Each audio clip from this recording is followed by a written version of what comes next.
어떤 방에 들어섰다고 상상해 보십시오. 가장 먼저 눈에 띄는 것은 구석에서 조용히 윙윙거리는 불가능할 정도로 복잡한 기계 장치입니다. 사람들은 그냥 서버, 강력한 컴퓨터라고 말합니다. 하지만 만약 그 서버가 단순히 한 회사의 숫자를 처리하는 것이 아니라 산업 전체를 감시하고 있다면 어떨까요? 당신이 소유한 거의 모든 것, 당신의 모든 투자, 전 세계에서 이루어지는 모든 주요 경제 결정을 소리 없이 쉬지 않고 처리하고 있다면요? 이것은 공상과학 소설 속 디스토피아 이야기가 아닙니다. 우리는 알라딘이라 불리는 디지털 세계의 거대한 괴물에 대해 이야기하고 있습니다. 세상을 조종하는 비밀스러운 세력이 있다는 이야기 많이 들어보셨을 겁니다. 하지만 진짜 금융세계를 움직이는 것은 영화에 나오는 비밀 조직이나 특정 인물들이 아닙니다. 진실은 훨씬 더 놀랍습니다. 바로 사람이 아닌 존재입니다. 바로 인공지능입니다. 돈을 관리하는 것을 넘어 그 설계 자체로 대부분의 사람들이 감히 상상조차 할 수 없는 방식으로 금융세계를 빚어내는 인공지능 말입니다. 여러분의 투자, 연금, 저축, 이 모든 것이 인간 전문가들, 즉 계산된 결정을 내리는 뛰어난 두뇌들에 의해 신중하게 관리된다고 생각하실 겁니다. 어느 정도는 사실입니다. 하지만 만약 그 뛰어난 두뇌들이 어쩌면 자신들도 모르는 사이에 모든 것을 아우르는 단 하나의 알고리즘의 장단에 맞춰 춤을 추고 있는 것이라면요? 글로벌 자본주의라는 직물이 인간의 손만으로 짜인 것이 아니라 차갑고 계산적인 기계의 논리에 의해 짜이고 있다면 어떻습니까? 이것은 단순히 알라딘을 만든 거대 자산운용사 블랙록만의 이야기가 아닙니다. 이것은 겉보기엔 단순한 필요에서 태어난 하나의 소프트웨어가 어떻게 수십조, 아니 수백조 달러의 명실상부한 조용한 지배자가 되었는지에 대한 이야기입니다. 이것은 월스트리트가 알라딘이라는 모든 것을 보는 눈을 통해 당신과 당신의 돈, 그리고 세계 경제 전체를 어떻게 감시하게 되었는지에 대한 이야기입니다. 그리고 우리가 더 깊이 파고들수록 이 디지털 존재가 당신의 과거를 얼마나 빚어냈고 현재에 영향을 미치고 있으며 의심할 여지 없이 미래를 어떻게 정의할 것인지 깨닫게 될 것입니다. 알라딘을 이해하기 위해 우리는 먼저 시간을 되돌릴 필요가 있습니다. 알고리즘 이전, 슈퍼컴퓨터 이전에는 혼돈이 있었습니다. 종종 결함이 있는 인간의 직관이 있었고 탐욕과 공포가 존재했습니다. 이처럼 기회와 위기가 뒤엉켜 있던 혼돈의 시대 속에서 새로운 필요성이 나타났습니다. 금융세계는 언제나 전쟁터였습니다. 네덜란드 동인도 회사 시절부터 광란의 20년대까지 부는 시장과 인간의 변덕에 따라 만들어지고 사라졌습니다. 하지만 모든 시대는 새로운 무기를 가져옵니다. 수세기 동안 그것은 정보였습니다. 누가 얼마나 빨리 정보를 갖느냐가 관건이었죠. 그 다음엔 수학의 시대가 왔고 복잡한 모델들이 변동성이라는 야수를 길들이려 했습니다. 하지만 누구도 그 순수하고 상호 연결된 리스크를 진정으로 이해하지는 못했습니다.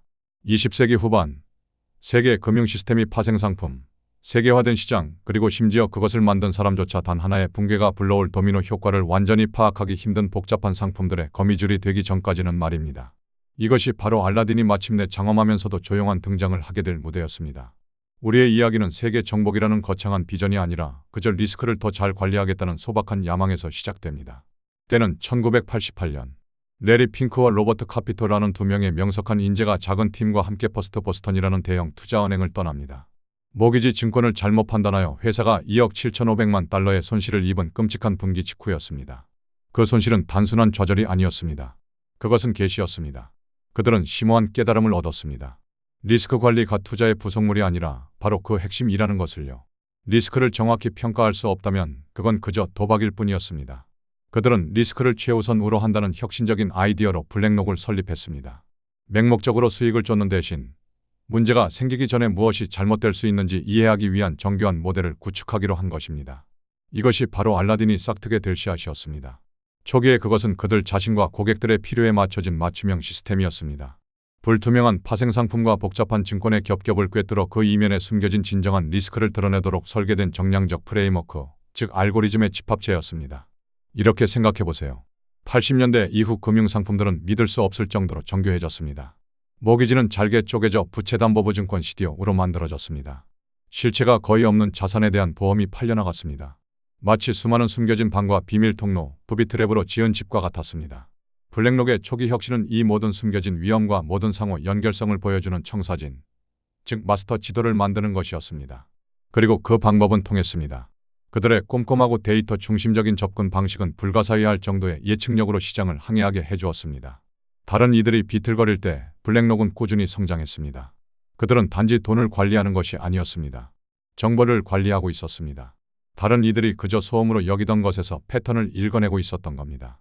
하지만 진정한 천재성, 결정적인 순간은 이것이 단지 블랙록만을 위한 도구가 아니라는 것을 깨달았을 때 찾아왔습니다. 이것은 그들만 간직할 경쟁 우위가 아니었습니다. 이것은 공유될 수 있는, 더 정확히 말해 라이선스를 줄 수 있는 시스템이었습니다. 신생 자산운용사의 내부 리스크 관리 시스템으로 시작된 것이 훨씬 더 야심찬 무언가로 변모하기 시작했습니다. 블랙록은 알라딘을 다른 금융기관의 서비스로 제공하기 시작했습니다. 왜냐고요? 리스크라는 문제는 보편적이었기 때문입니다. 모든 은행, 모든 연기금, 모든 국부펀드가 같은 도전에 직면해 있었습니다. 바로 자신들이 무엇을 소유하고 있으며 무엇이 그것을 무너뜨릴 수 있는지 진정으로 이해하는 방법 말입니다. 그리고 알라딘이 외부 고객들로부터 점점 더 많은 데이터를 흡수하면서 그것은 단지 더 강력해진 것이 아니라 더 필수적인 존재가 되었습니다. 모든 포트폴리오, 모든 시장의 움직임, 세계 경제의 모든 미세한 떨림으로부터 학습했습니다. 그것은 학습하고 적응하며 점점 더 정확한 금융 운명의 신탁이 되도록 설계된 AI였습니다. 이것은 단순히 소프트웨어를 파는 것이 아니었습니다.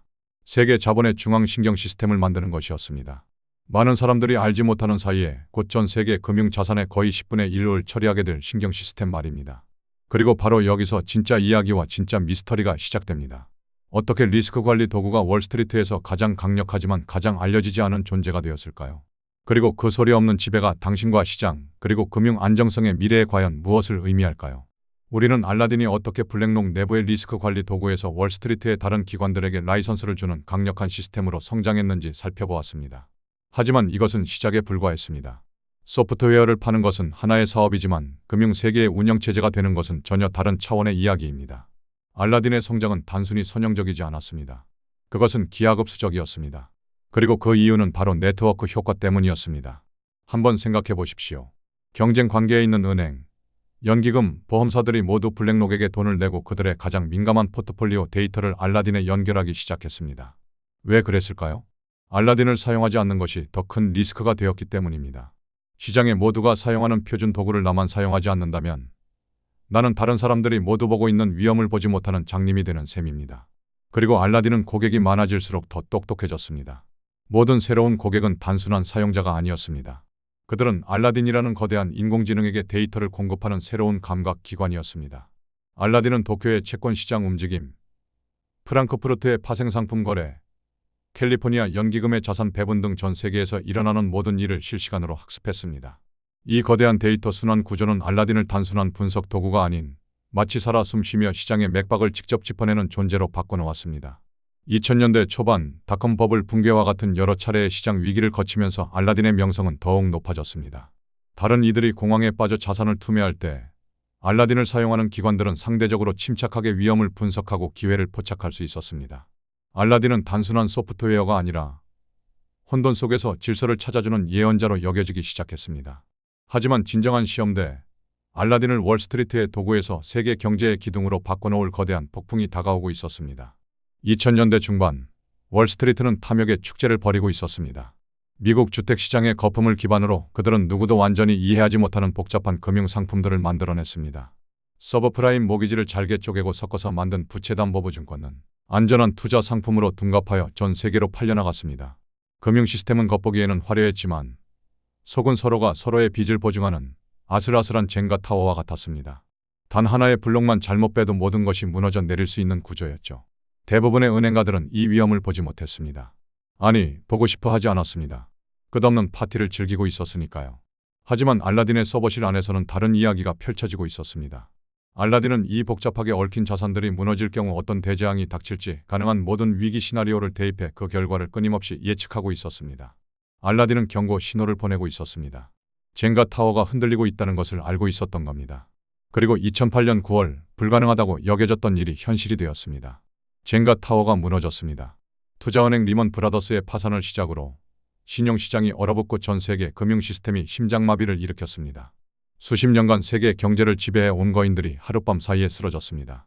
이때 역사상 가장 강력한 정부인 미국 정부조차도 속수무책이었습니다. 그들은 베어 스턴스, AIG 같은 거대 금융기관들의 장부에 얼마나 많은 독성 자산이 있는지, 이 독이 시스템 전체에 얼마나 퍼져 있는지 정확히 알지 못했습니다. 그들은 어둠 속에서 길을 잃은 조종사와 같았습니다. 이 절체절명의 위기 속에서 하나의 전화가 걸려왔습니다. 당시 미국 재무부 장관이었던 헨리 폴슨과 뉴욕 연방준비은행 총재였던 티머시 가이트너는 블랙록의 CEO 레리 핑크에게 도움을 요청했습니다. 정부는 자신들이 무엇과 싸우고 있는지조차 몰랐고 그것을 분석해줄 유일한 도구가 필요했습니다. 그들은 월스트리트의 엑스레이, 즉 알라딘이 필요했던 겁니다. 이것이 바로 알라딘의 운명이 바뀐 결정적 순간입니다. 블랙록은 사실상 정부로부터 임무를 부여받았습니다. 그들은 위기에 빠진 금융기관들의 수조 달러에 달하는 부실 자산을 분석하고 가격을 매기고 처리 방안을 설계하는 디지털 외과 의사가 되었습니다. 알라딘은 이 거대한 수술의 매수였습니다. 알라딘은 인간 분석가들이라면 수년이 걸려도 불가능했을 일을 해냈습니다. 수백만 개의 모기지 채권과 복잡한 파생상품 데이터를 처리하여 이 독성 자산들의 진짜 가치를 평가했습니다. 정부는 알라딘이 제공한 이 지도를 바탕으로 구제금융의 규모를 결정하고 금융 시스템의 붕괴를 막기 위한 조치를 취할 수 있었습니다. 2008년 금융위기는 월스트리트의 거의 모든 것을 파괴했지만 단 하나, 알라딘은 예외였습니다. 알라딘은 위기 속에서 살아남은 것을 넘어 위기를 통해 이전과는 비교할 수 없는 절대적인 존재로 거듭났습니다. 이제 알라딘은 더 이상 민간 기업이 사용하는 리스크 관리 도구가 아니었습니다. 그것은 세계 금융 시스템을 구한 구원자이자 시스템이 마비되었을 때 작동하는 비상 발전기와 같은 사실상의 공공재가 되었습니다. 하지만 여기서 우리는 섬뜩한 역설과 마주하게 됩니다. 시스템을 구하기 위해 사용된 도구가 이제는 시스템 그 자체가 되어버린 것입니다. 하나의 알고리즘, 하나의 회사가 전 세계 금융의 리스크를 분석하고 관리하는 중앙 허브가 된 상황. 이것은 새로운 종류의 위험, 즉 중앙집중화의 위험을 낳았습니다. 지난 위기를 해결한 바로 그 해결책이 어쩌면 다음 위기의 씨앗을 뿌리고 있는 것은 아닐까요? 전 세계가 단 하나의 코드에 의존하여 무엇이 안전한지를 판단하기 시작할 때 무슨 일이 벌어질까요? 그리고 가장 중요한 질문은 이것입니다. 감시자를 감시하는 것은 과연 누구일까요? 2008년의 잿더미 속에서 알라딘은 금융 시스템의 구원자로 떠올랐습니다. 정부와 중앙은행조차 길을 잃었을 때 이 알고리즘은 혼돈 속에서 질서를 찾아주는 유일한 나침반이었습니다. 하지만 모든 위대한 권력에는 대가가 따르는 법입니다. 위기를 해결한 대가로 우리는 금융 세계의 운명을 사실상 하나의 민간 기업이 만든 단 하나의 인공지능에 맡기게 되었습니다. 오늘날 알라딘의 영향력은 상상을 초월합니다. 숫자로 한번 이야기해보죠. 블랙록이 직접 운용하는 자산만 해도 약 10조 달러에 달합니다. 하지만 이것은 빙산의 일각에 불과합니다. 알라딘 플랫폼이 분석하고 모니터링하고 위험을 관리하는 총자산의 규모는 21조 달러가 넘는 것으로 추정됩니다. 이 숫자가 얼마나 거대한지 감이 오시나요? 이것은 미국 전체의 연간 국내 총생산 GDP보다 훨씬 큰 금액입니다. 사실상 전 세계 금융 자산의 약 10%가 알라딘이라는 단 하나의 시스템을 통해 감시되고 있는 셈입니다. 당신의 연금, 당신의 퇴직 계좌, 당신이 투자한 펀드, 심지어 당신이 거래하는 은행의 건전성까지 그 뿌리를 거슬러 올라가면 알라딘과 마주칠 확률이 매우 높습니다. 우리는 2008년의 대마불사, 즉 너무 커서 망하게 둘 수 없는 은행들의 위험성을 배웠습니다. 하지만 우리는 어쩌면 그보다 더 거대하고 더 이해하기 어려운 새로운 형태의 대마불사를 만들어낸 것인지도 모릅니다. 바로 너무 중요해서 실패하게 둘 수 없는 알고리즘입니다. 이것이 바로 알라딘이 만들어낸 현대 금융의 가장 큰 딜레마이자 보이지 않는 위험의 핵심입니다. 중앙집중화와 획일화의 문제입니다. 생각해보세요. 전 세계의 수많은 자산 관리자들이 모두 같은 도구, 같은 데이터, 같은 리스크 모델을 사용한다면 어떤 일이 벌어질까요? 알라딘이 특정 자산이 위험하다고 판단하여 매도 신호를 보내기 시작하면 그 시스템에 연결된 수조 달러의 자산이 모두 같은 방향으로 움직일 수 있습니다. 이것은 시장의 다양성을 파괴하고 알고리즘적 집단사고를 만들어냅니다. 작은 시장의 충격이 알라딘이라는 확성기를 통해 전 세계적인 패닉으로 증폭될 수 있는 겁니다. 과거에는 인간의 탐욕과 공포가 시장 붕괴를 만들었다면 미래에는 단 하나의 알고리즘의 계산착오가 그 역할을 할 수도 있습니다. 시스템을 안정시키기 위해 만들어진 도구가 역설적으로 시스템 전체를 무너뜨릴 수 있는 단일 장애점이 되어버린 것입니다. 더 큰 문제는 블랙박스 문제입니다. 알라딘의 코드는 수백만 줄에 달하는 복잡한 알고리즘의 집합체입니다. 이것이 어떻게 작동하는지 100% 이해하는 사람은 블랙록 내부에서도 극소수에 불과할 것입니다. 규제 당국이나 알라딘을 사용하는 고객들조차 그저 그 결과를 믿고 따를 뿐입니다. 우리는 보이지 않는 신탁에 의존하고 있는 셈입니다. 여기에 또 다른 더 민감한 질문이 있습니다. 바로 이해 상충의 문제입니다. 블랙록은 중립적인 소프트웨어 제공업체가 아닙니다. 그들은 세계 최대의 자산 운용사입니다. 알라딘은 전 세계 수많은 금융기관의 포트폴리오 데이터를 실시간으로 빨아들입니다. 과연 블랙록은 이 엄청난 정보를 자신들의 투자 결정을 내리는데 사용하고 싶은 유혹을 완벽하게 차단하고 있을까요? 그들은 시장의 심판이자 동시에 가장 큰 선수인 셈입니다. 이러한 구조 자체가 공정성에 대한 근본적인 의문을 제기합니다. 자, 이 복잡한 이야기를 정리해 보겠습니다. 알라딘의 제국에서 우리가 기억해야 할 세 가지 핵심은 다음과 같습니다. 첫째, 리스크 관리가 아웃소싱되었습니다. 전 세계 금융 시스템의 위험을 감시하고 관리하는 핵심적인 역할이 정부나 공공기관이 아닌 단 하나의 민간 기업이 만든 비공개 알고리즘에 위임되었습니다. 둘째, 새로운 시스템적 리스크가 탄생했습니다. 모두가 같은 나침반을 사용하면서 우리는 더 안전해진 것이 아니라 모두가 함께 벼랑으로 걸어갈 수 있는 새로운 종류의 위험, 즉 알고리즘 획일화의 위험에 노출되었습니다. 셋째, 권력의 경계가 무너졌습니다. 시장을 분석하는 도구와 시장에 직접 참여하는 플레이어 사이의 경계가 위험할 정도로 흐릿해졌습니다. 이는 금융 시스템의 공정성과 투명성에 대한 근본적인 도전입니다. 진정한 위험은 악의를 가진 인공지능이 아닙니다. 오히려 너무나 많은 사람들이 선의로 완벽하게 신뢰하는 인공지능일 수 있습니다. 효율성과 안정성을 추구한 결과 우리는 역설적으로 모든 것을 한 번에 무너뜨릴 수 있는 구조를 만들어낸 것인지도 모릅니다. 알라딘은 현대 자본주의가 낳은 가장 위대한 발명품일까요? 아니면 우리가 아직 그 대가를 치르지 않은 역사상 가장 거대한 금융실험일까요? 이것은 단순히 월스트리트의 이야기가 아닙니다. 당신의 미래가 이 보이지 않는 알고리즘의 계산 속에 연결되어 있기 때문입니다. 당신의 생각은 어떻습니까? 알라딘은 우리를 더 안전하게 만드는 안전장치일까요? 아니면 다음 위기를 향한 지름길일까요? 아래 댓글로 여러분의 의견을 남겨주세요. 그리고 이처럼 세상을 움직이는 보이지 않는 힘에 대해 더 깊이 알고 싶으시다면 채널을 구독하고 다음 영상을 기다려주세요.